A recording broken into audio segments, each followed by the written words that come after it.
Sa ngayon, ang una natin ginagawa, relief muna. Lahat ng nasa evacuation center natin, tinutulungan natin. Nandito naman ang national government with the local government para lahat ng tulong na kailangan, unang-una alam namin, pangalawa, maipaabot natin.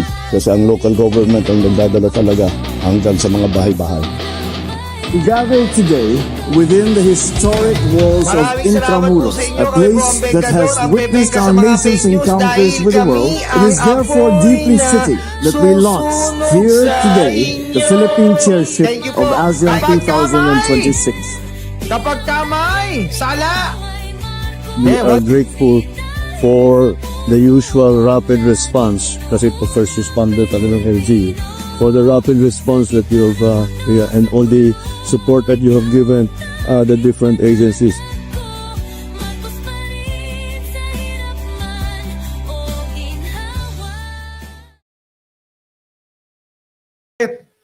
Pull mo. Yo. Yan, Yun. Yun! Alam nyo mga kababayan kasi nga, nanghiram muna tayo. Nanghiram tayo ng intro, no? Ha? Pero, eto na, umpisa na kagad natin. Wala nang intro!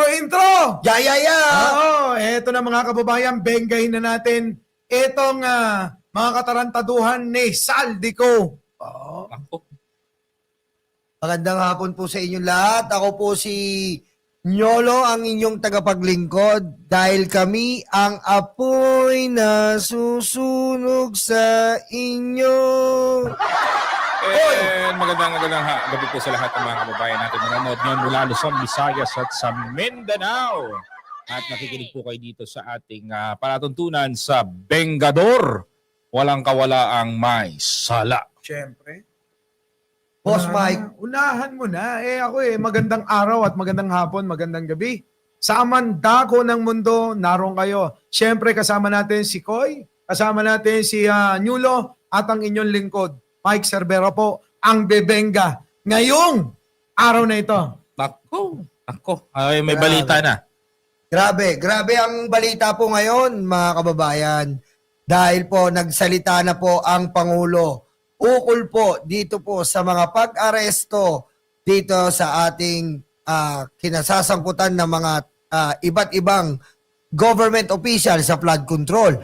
At meron din po sinabi ang Pangulo, ukol po sa kanyang kapatid, Boss Mike.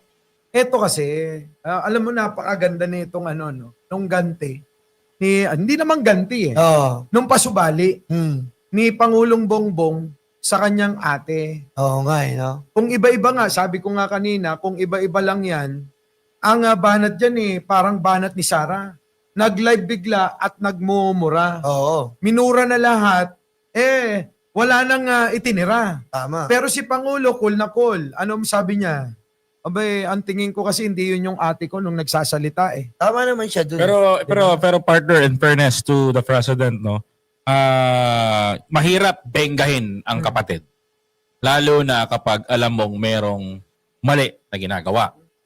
Isa pa, nakita ko rin sa ginawa ni President Marcos, talagang sinita niya na. Oh, ate, mali ka na dyan. Hindi na kita kilala. Kapatid ba kita?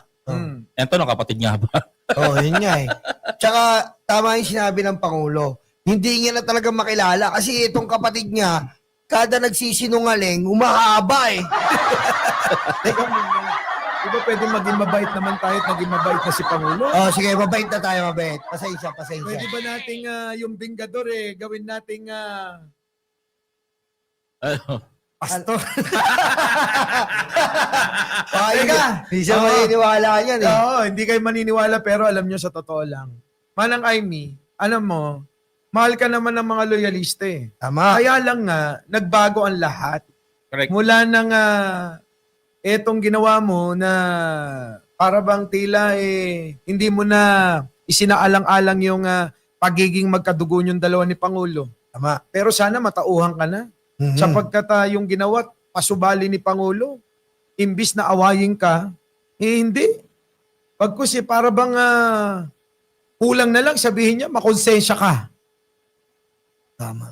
Alam mo, ako lang. Hindi ko alam kung ano yung pinaghuhugutan ni Senator Amy Marcos kung patungkol ito dun sa pagbanat niya sa kanyang kapatid. Alam nyo, ito, mga kwento ko lang, mga kababayan, my dear Filipino people na nanonood po ngayon.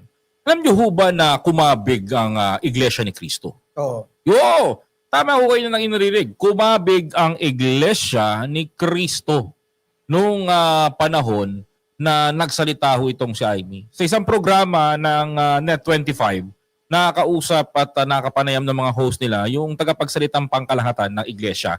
Kasi Ka Edwil. Oh. Ito ang nasabi ni Ka Edwil, kapatid, no? Kapatid, ha? Kapatid. No, ito nasabi ni Ka Edwil sa bala. If I'm not mistaken, yun yung talaga pangalan niya. Meron to palang pag-uusap na naganap. Na ano daw? Ang pag-uusap na naganap is, sabi ni Ka Edwil is, ang ating layunin is transparency and accountability and peace. Yun po ang nasa motibo nila.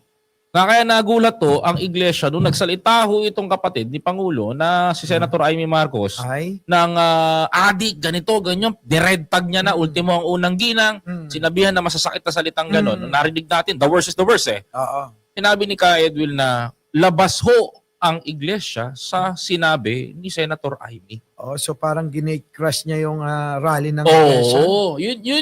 Yun yung pinaka main point doon. Ngayon, sabi naman ni Pangulo, hindi niya nakilala ang kanyang kapatid. Hindi, sabi hindi niya nakilala.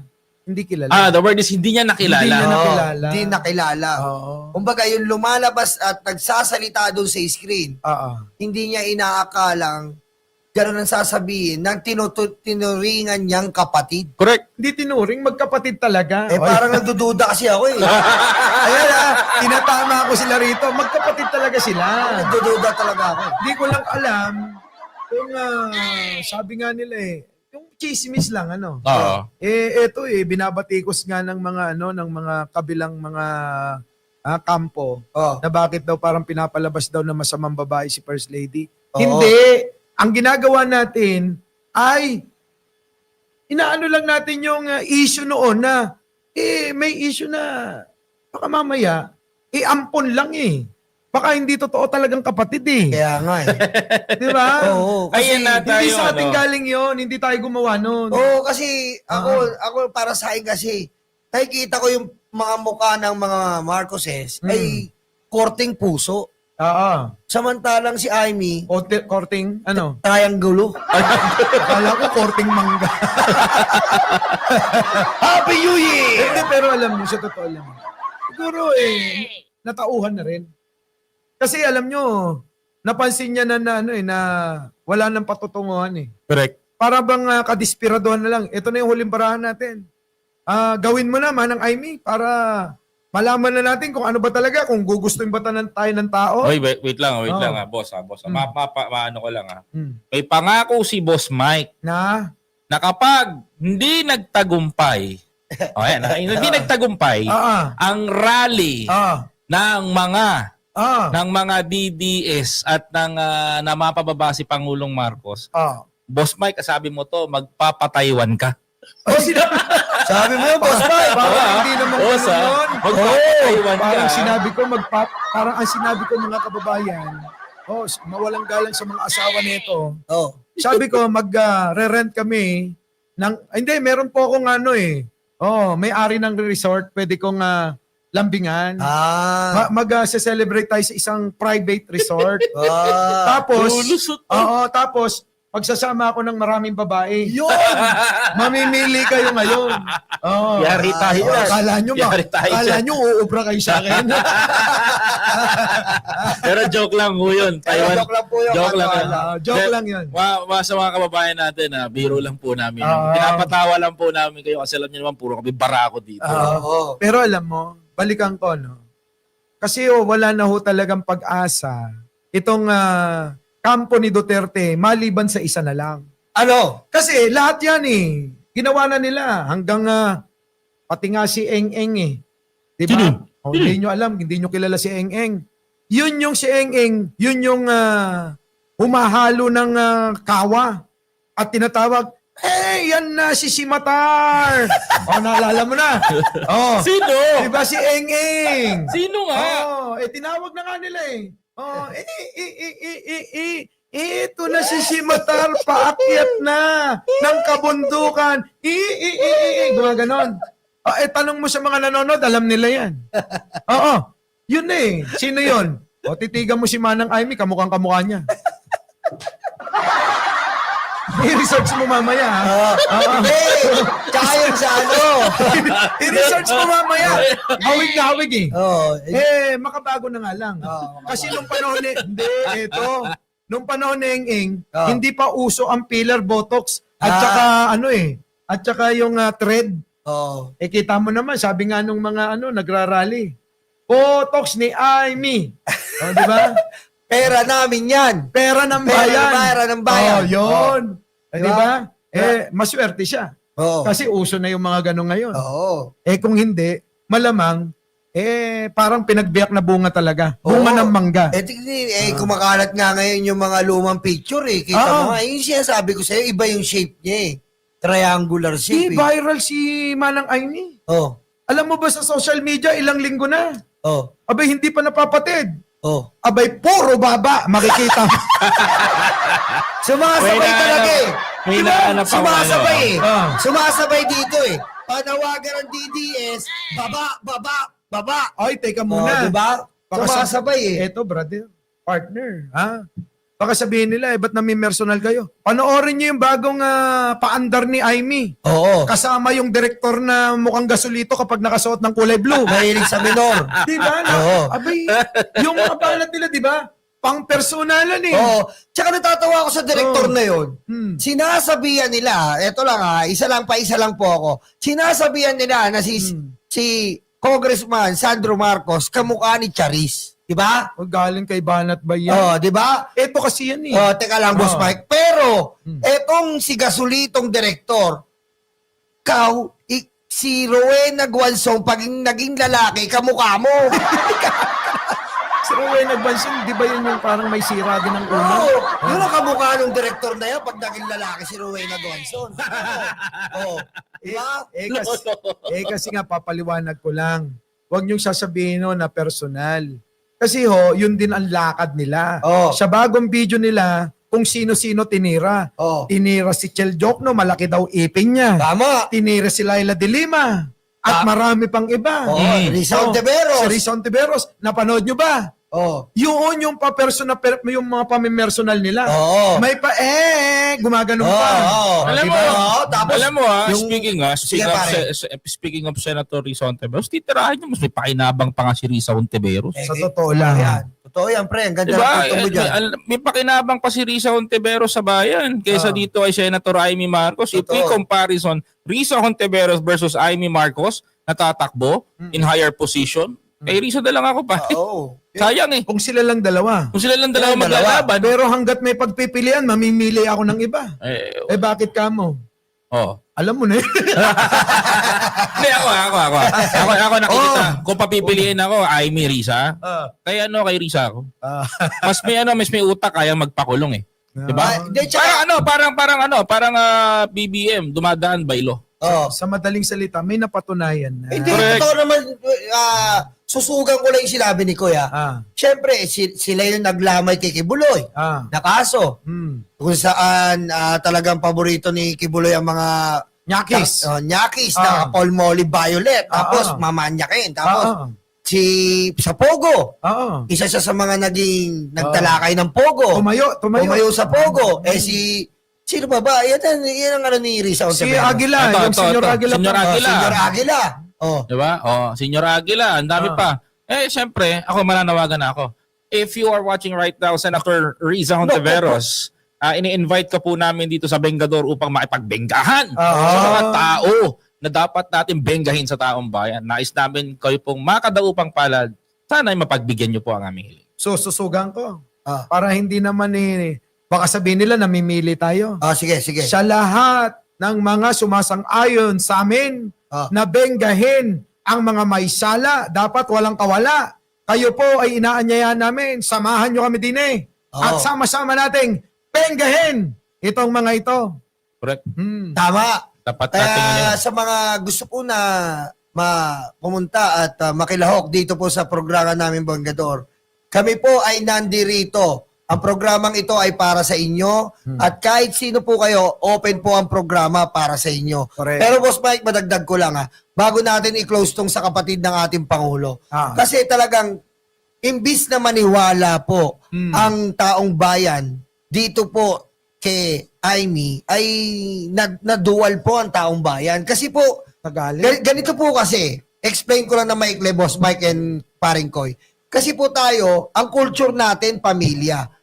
Yan po ang dapat inaalagaan. Ang gobyerno po, pagtulong sa ibang tao.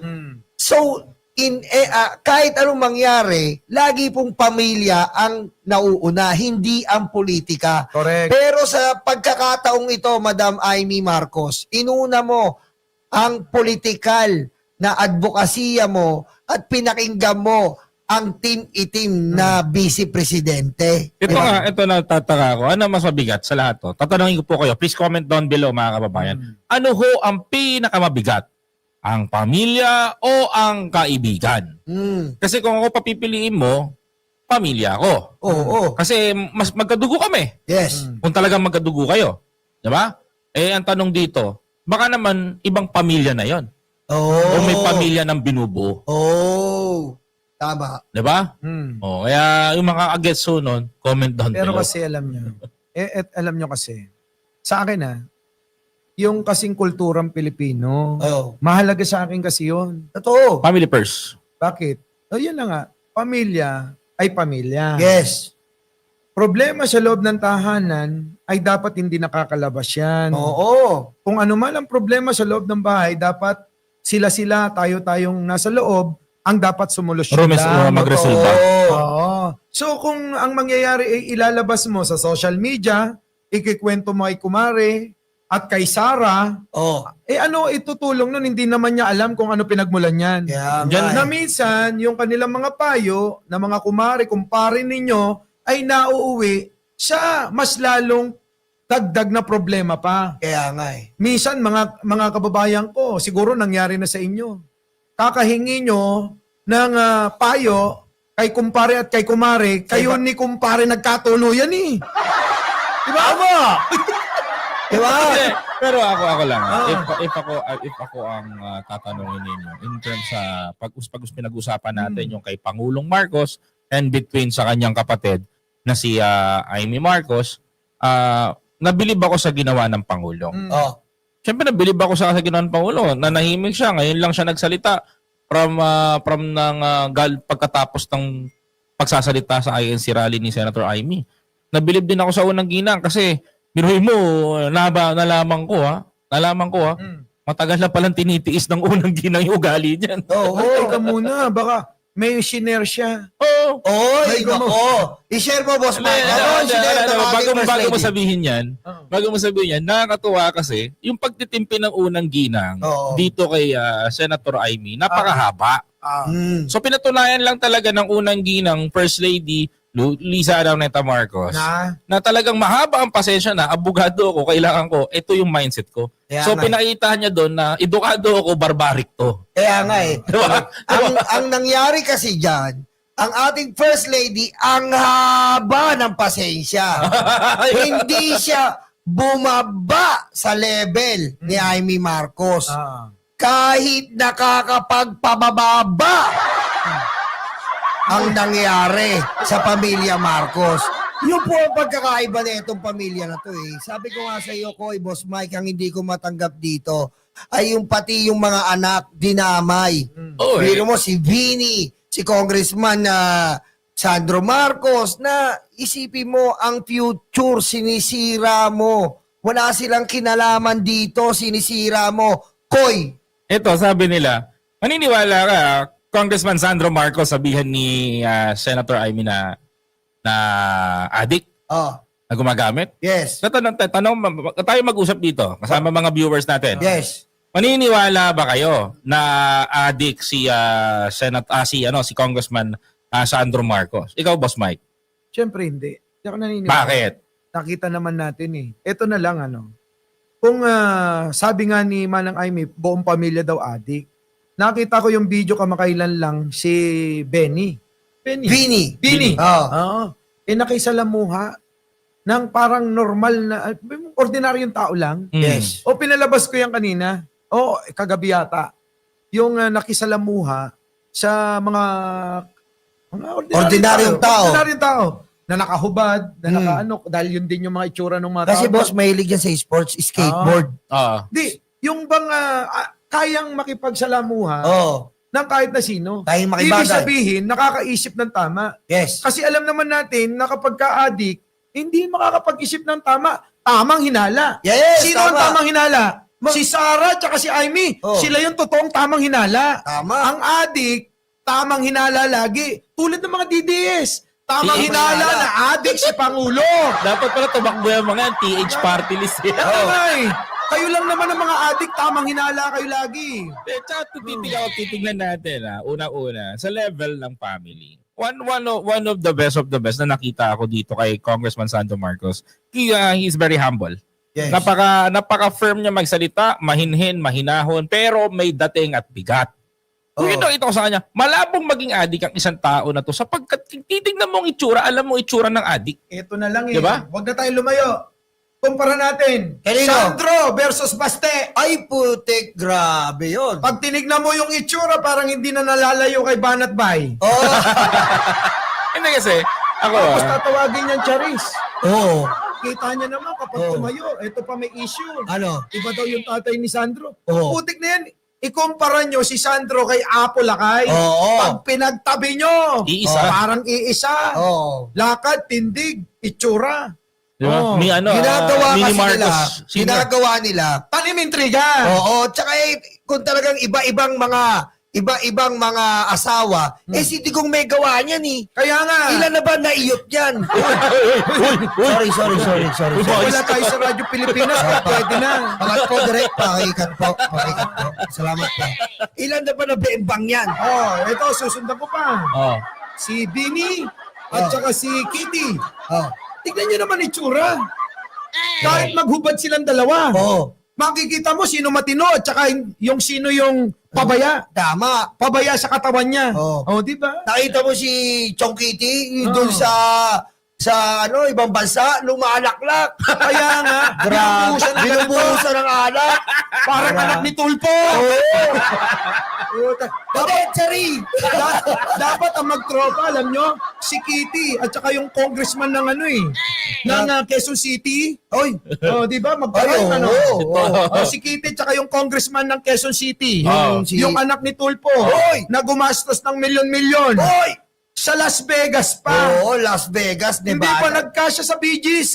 Oo nga O kaya sa Timog eh. Oo. Nabantayan mo na yung distrito mo. Abay, nag-enjoy ka pa. Oo. Kumita na yung bar sa BGC. Quezon City at saka BGC. Kumita pa yung Las Vegas.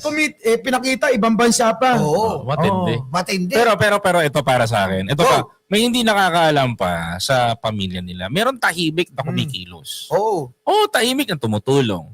Tahimik na nagpupunta sa mga, ayaw niya ng publicity. Yung mga anak ni Presidente, mostly si Alam Bini, ko nakita yan. natin. Kilala niyo sino tong tahimik na isa? Ay, pwede si Bini. Bukod kay Bini, meron At saka pa isa. si, Simon! Simon. Alam mo Simon. kung abay, pinatitira ni Pangulo sa bahay ampunan eh. Oo. Para maramdaman kung anong totoong buhay. Oo. Hindi yung pinatitira kung kani-kanino eh. Ano ba yan? Pinatitira. Pinatira. Anak ng wedding. Magkaiba po yun. Bakit hindi niya Dahil itanong? po, ang ating Pangulo, ang ating First Lady at ang Pangulo, pinatitira po sa mga bahay ampunan, sa mga shelters, ang kanilang mga anak. Pinaparanas nila. Pinaparanas pinapakita. nila ang ordinaryo at ang simpleng buhay para hindi po sila mabulag ng karangyaan. Ganyan po ang breeding ng pamilya Marcos. Samantalang sinasabi ni Boss Mike, pinatitira, tignan niyo po yung ngalangalan ni Baste, parang ano po yan, parang sasakyan, kailangan i-camber, disalign. Gusto niyo ng patunay. Gusto niyo ng patunay. Ano? Sige. Bakit hindi niyo itanong kay Chabit? Oo nga eh. Oh. Di ba? Oo. Yan ang sinasabi ko. Baka hindi nyo pa rin na-gets. Kasi itong mga didis, bobo eh. Bobo talaga yan. Hindi maunawaan yung mga ganitong joke eh. Wala. Mahina yung sense of humor. Nagluluga Oo. Nagluluga kasi. Di ba? Oo. Baka pwedeng pakitanong kay Manong. Oh. Manong Sabit. Oh. Baka apo niya yun eh. Si Kitty. Oh, magjowa yun eh. Magjowa ba? Magjowa yung anak ni Sabit tsaka ni Kitty. Oo. Magjowa. Talaga Kaya nga may joint force yung mga yan. Pero hindi yun yung tinutukoy ko ha. Ano ba yung tinutukoy mo? Ibulalas mo na. Parang hindi nyo naman alam. Ano yun? So mga kababayan ko, baka malibel na tayo. Eh dapat walang mga pangalan. Pero pag nakita mo yung pamilya Marcos kasi na itong pamilya ni Pangulong Bongbong, talagang makikita mo na nasa ayos sa mga anak. Ayun na nga. Kaya nga kung sinasabihan nila na ganyan ng unang ginang at ang ating pangulo, wala talaga maniniwala kay Amy. Oo. Kasi hindi literal na chismis. Literal na tanim chika. Nagtatanim siya ng image ng isang tao na parang masama itong pamilya na to. Alam mo, tingin ko si Manang Amy malaki inggit nito eh. Oo. Unang-una, bilangan ko. Bilangan nyo! Isa, Una. Si Manong Bongbong may maayos na pamilya. Si Manang Amy, kita mo naman. hiwalay. Hiwalay. Ikalawa, mukhang walang nagseryoso sa kanya. Oo, no? Bakit kaya? Baka may problema siya. Kasi minsan pag nahiwalay ka sa una, maaaring problema ng yung kung sino yung hiniwalay mo o Oo. umiwalay ka. Oo. Pero pag nagkaroon ng pangalawa, pangatlo, Ay, wala. tanungin mo na yung sarili mo. Baka Baka may problema. Baka ikaw na talaga may problema. may diferensya, no? So, ibig sabihin, mga kababayan, manimbang kayo. Tama. Yung tinatawag nila na hindi matino, adik, at kung ano-ano, baka yun talagang kinaiinggitan ng mga to. Of course. Nakuha nyo? Kasi yun ang isa sa mga pinaka nakikita ng tao ngayon, yung ganong inggit sa katawan. Kasi ang unang ginang First Lady Liza, kung makikita nyo, she's look like in New York. Alam niyo yung style ng New York? New Yorker. Ganun siya. Ganun siya. Mm. Kung makikita mo, mukhang yayamanin, pero talagang may ibubuga. Oo. Pero nakita ko ang unang ginang eh. Ikay si First Lady. Kaya nga, jolly. Oh. The last time na nag-meet natin siya, naalala mo, umakbay pa. Kung sino-sino pang ganun siya. Kumbaga, kahit game na game siya. Biruin mo, inakbay niya si Mima ng ganun, kumabay ng ganito, picture tayo. Di kasi ang let ni Mima, kaya pwedeng akbayan. Hindi kasi nakita natin siya doon na hindi siya choosy. Hindi siya maarte or kagaya na sinasabi nila na Although kahit na New York ang style niya, Pilipino masang-masa kasi maiintindihan mo siya sapagkat yung style niya ng pakikisama is pakikipagkaibigan talaga. Sa madaling salita, si First Lady, kahit sino ka pa, kaya niyang pakisamahan, Correct. pakibagayan, hindi tulad ng iba dyan. Oo. Kapag wala silang pakinabang, hindi ka sasamahan. Oo. Lalayo pa ba kayo? Tignan niyo yung mga DDs nagkagulo-gulo. Nagmurahan Di ba? Nagkagulo-gulo na sila. Oo. Kaya nga sabi ko, si Panelo tumiwalag na eh. Abay, pinuri na ng pinuri si Pangulo. Hindi mo alam yan, ano? Di ba Napansin alam ko yan? lang. Pinuri ni Pangulo. Sabi, eto talaga. Weak Oo. leader? Ano Oo. sinasabi niyong weak leader? Wala, hindi daw totoong weak leader. Paano yan, banat bay? Sabi nung Panelo na sinasabi mo na dapat paniwalaan nyo. Oo. Dapat tularan ninyo. Gayahin nyo na si Panelo na pumupuri na kay Pangulo kasi ito'y isang abogado. Tingin ko, personal na opinion ko, alam ni Panelo na wala ng patutunguhan ang karera ni Sara Niño. Tama. Pero sabi ko naman, isa na lang. Boss, may Oh. nag-text, Oh. walang galang. Hmm. Galing sa taas. Oo. Yun na nga. Sabi sa'yo eh. Napapanood tayo eh. Kaya nga, no? Sabi rito, wait lang, babasahin ko. Dalagay mo nga, hindi ko nakita eh. Basahin mo, Boss Mike. Basahin ko. Sabi dito, wait lang. Sabi dito, Sir Mike, bati naman, birthday ko ngayon. Kaya Sir Prias. Sir Prias. Si Russell. Happy Sir, birthday. Happy birthday po. sa Sir Russel Prias. Nako, ito isa ito sa mga mga masugid nating taga-subaybay at talaga namang sobra-sobra ring nagmamahal sa unang pamilya. At ito pa. Ako babasa ng isa. Ito pa ha. Nabasa na. Ito. May babasahin pa dali ako. lang, yan Ayun na nga. So ito pa mga kababayan ko. Oo. Okay na. Babasahin ko tong isa. Sige. Babasahin ko tong isa. Hmm. Ako magbabasa. Ah, May nag ano sa akin, may nag-chat. Sabi niya gano'n, sabi sa chat, paano akong pakisabi sa mga kababayan natin? Paano ako matututuring na sinasabi nilang addict samantalang iisa na lang ang aking kidney? O, sabi nung nag-chat. Actually, ang dami na nagsabi niyan eh. O. Pero, Hindi na bago. pero, totoo. Bago. Kasi pinupukulan nila, si Bogbog, addict! Sabi gano'n ni Manang. Kasi nga, wala na silang ibang propaganda dahil hindi magnanakaw si Manong Bongbong. So ano pang propaganda ang kanilang ibabato doon? Kaya nga sabi nga sa akin Yung nung weak nag-chat, leader, hindi rin naman umubra. kasi Oo. napakulong si Duterte. So yung ate, pinipilit nila eh. Ito na lang po dyan. Kung maririnig nyo po, puntahan nyo ang sinabi ni dating Secretary Abalos. Ang sabi niya, noon pa man, iisa na lang ang kidney ng Pangulo. At bukod doon, asthmatic pa po ang Pangulo. Wala pala kayo. Diba? Sa akin, nag-chat eh. Nag-chat sa'yo. Basahin mo nga, Koy. Sabi niya nga dito, maliwanag. Sabi sa mga kababayan natin, iisa na lang ang kidney.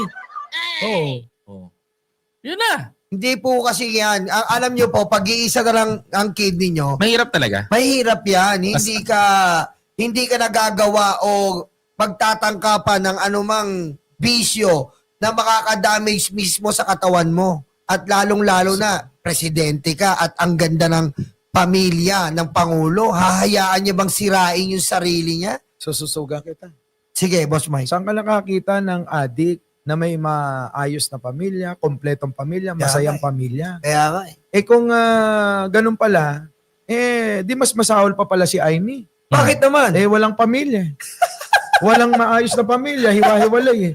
Hiwalay sa una, hiwalay sa pangalawa. Oo. Baka nga may tatlo, may pang-apat pa. Tsaka kadalasan pag adik ang pamilya mo, broken family ka. Oo, hindi pa. Oo. Meron pa. Ano? Sila Sarah.